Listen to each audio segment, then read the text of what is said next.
January 15th is D-Day for NFL draft decisions. Anybody else that we have yet to wait on? Will Shipley, you covered that ground. Yeah, I think Shipley's about the only one we're still waiting on. I mean, Maffa could, he's eligible for the draft, although, again, I've not heard a peep about him leaving and heading off to the NFL. I think Shipley's really the only guy that we're still waiting on. We've got decisions from guys like R.J. Mickens is coming back. He's gonna use his last year of eligibility. Found out yesterday wide receiver Brandon Spector is gonna transfer out.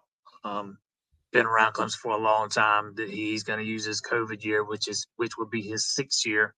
I actually talked to him on the field after the game, and he told me that chances of him coming back were pretty slim.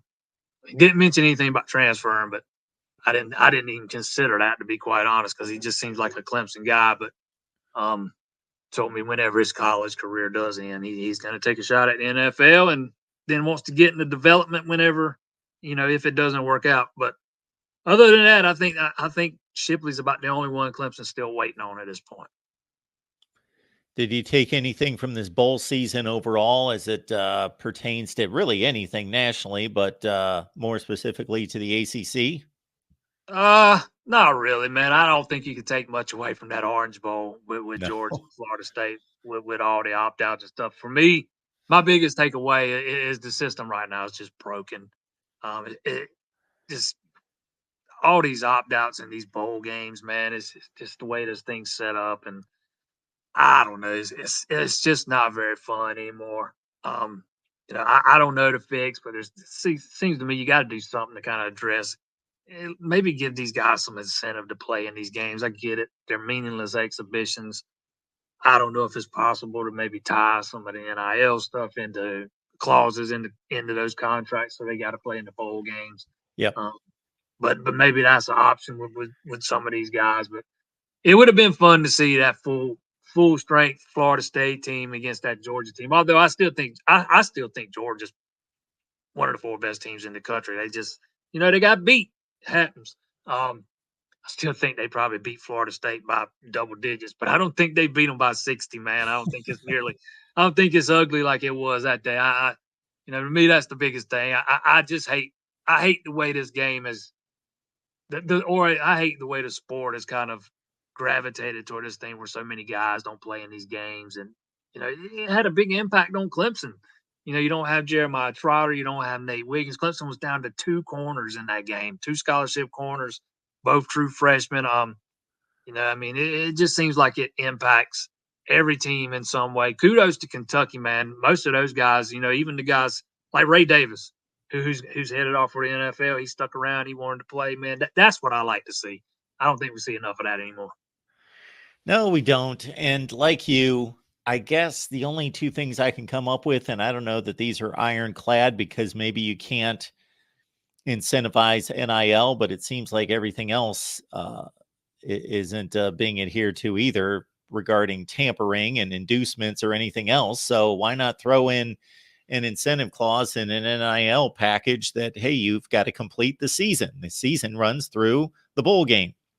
I have heard whispers that some teams have started writing that kind of language into some of these NIL deals. Now, take that for what it's worth. I don't even know if it would hold up if somebody challenged it, because I don't know if that's even allowed or not. I have no idea what some of these rules are, but I have heard whispers that is something that has started to be put in place with some of these guys over the past year or so. But I don't know if that's true, but I have heard that. And I understand that this next suggestion is going to take money out of somebody else's hands. And I have no idea how much money these bowls clear. I know how much the payouts are. That's public information, but I don't know how much profit they make. And to pay roughly 100 football players anything significant to keep them around, or who you would pay and who you wouldn't pay, and that would get a bit tricky as well, and how much you would pay them. But maybe that could be some type of incentive. Hey, that's an idea. I like it. Again, it would be a hefty price tag. I mean, you're talking if you're talking scholarship players, 85 for each team. I don't know how you would do it if you just paying each one of them $1,000. you're getting up close to, well over $150,000. I don't know how much money those bowls rake in either. So I don't know. I like it though. I like the idea. If it's doable, let's do it. Yeah, I love the bowl games, and I would like to see them saved in some capacity. But yeah, that Florida State Georgia, that was the epitome. That was the classic example of how bad it can get.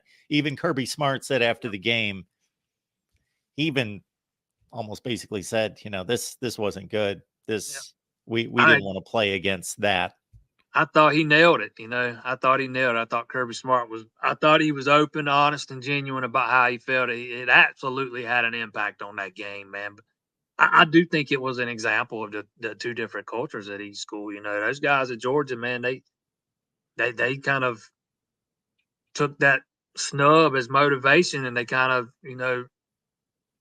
what you call it, gathered the troops up, man, and bonded us against the world type mentality. And then at Florida State, you had guys opting out on the day of the game, and some of those guys standing on the sidelines watching that massacre take place. I don't understand that, but I don't think that's a good look in my opinion. And it's probably also a situation where if you can get a few key guys to stick around, then it's going to encourage other ones to stick around. But those last several are probably like, well, if they're not going to play, we're going to get killed. So I'm not going to make a difference. Just Snowball me. effect. Absolutely. Snowball effect. 100% agree. If you get a guy, 2 or 3 of those key guys to say, yeah, man, I'm sticking around. I'm going to play. Maybe a bunch of those other guys stick around and play too. But it'd have been nice to see Florida State do what Georgia did, kind of us against the world mentality. We're going to go out and prove that we belonged and see let the chips fall where they may and see what would have happened. And you never know, man. They could have went the UCF route if they'd have pulled off the upset and claimed them a national title. Jason, I know you're not necessarily going to keep close tabs on these All-Star games. 2 are played, I believe, this week. But this list of names, you read it off to me before we started to record. Is there anybody there that I know you're interested in all those guys, and they're all key to Clemson's future success because they are at that top 200 to 250 level to be playing in these All-Star games. But just anybody in particular that you're really curious about, whether this is the performance this week or going into spring training, into spring practice and seeing these guys? How about those 2 wide receivers? Bryant Wesco's playing in the Under Armour game. He's an early enrollee. TJ Moore, the other wide receiver, he's playing in one of the other All-Star games. I forget which one it is, what it's called. There's so many of them now, I forget the names of them. But those are 2 of the top guys I would have an eye on. There's already been some highlights coming out of both those guys and some of the good stuff they've done in the practice leading up those games. And Elijah Thurman, who was a late addition to the class, announced on signing day, offensive lineman. Heard good things about him leading into the Under Armour game. A versatile guy, man. He could probably play tackle or guard for Clemson, depending on what they think and where he fits best.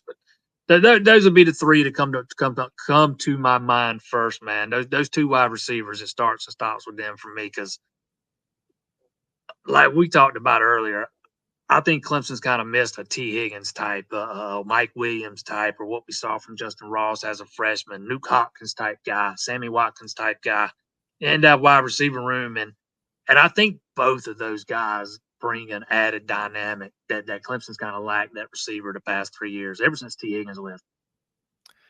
All right, Jason, we appreciate you stopping by as always, man. Yes, sir. My pleasure.